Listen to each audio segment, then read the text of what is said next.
Tornado! Tornado! Tell me you got that.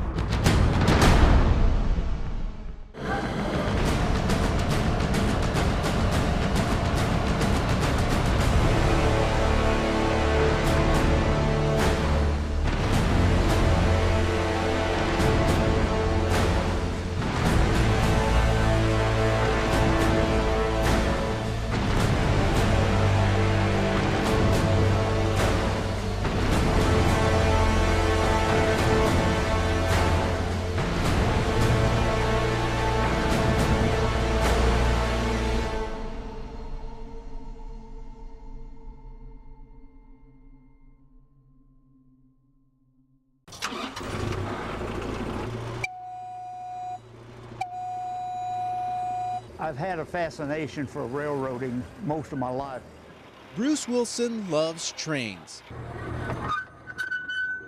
Bruce has spent the past 2 years volunteering his time as the train engineer here at O.J. Watson Park, riding the rails and sharing his passion with riders. If we're going to run this train here, I thought I want to make this more of a railroad, a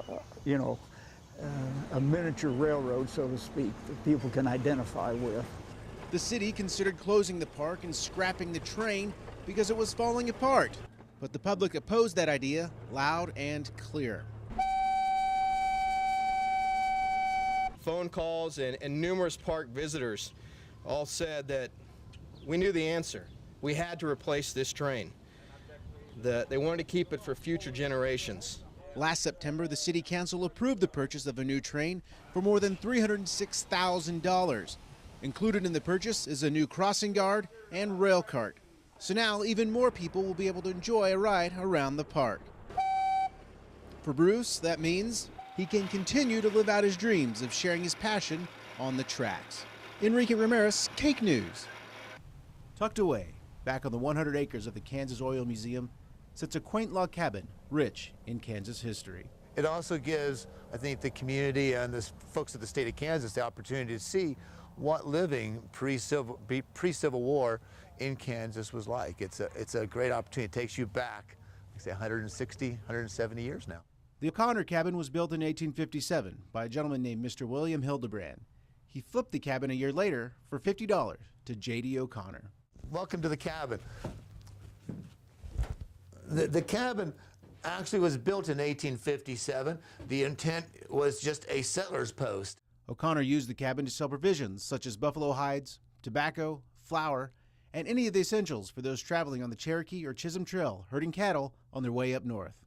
Mr. Connor's biggest clientele were the natives, the Washita, and some of the other local tribes in the area who were also becoming more dependent upon a general store kind of an environment. O'Connor would add on to the cabin as his family grew over the years. The family owned the homestead claim for over half a century. Surprisingly, it is in pretty fair shape. Fast forward to the present. It's got to come out before we even start. Volunteer Richard Wells has worked in wood his entire career. Now retired, Richard stays busy helping preserve the past. It needs some tender, loving care, which it's over 100 years old, and I don't know. And I went prodding around it, looking at it, and I think it's worth reserving. It really is. It's not that bad.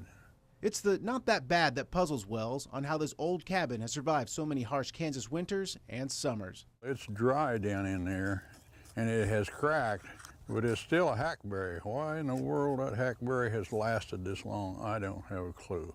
Wells, with a couple of handy helpers, will spend 2 days chipping away and rubbing gallons of boiled linseed oil on these century-old cabin logs, hoping to preserve them for years to come. It's just something you love to do. It's to show the generation today what your great-great-grandfather lived in and what he had to do to survive. Sense of history is really important, and this is a chance for a child to actually touch and feel history versus reading about it or just seeing it on a video.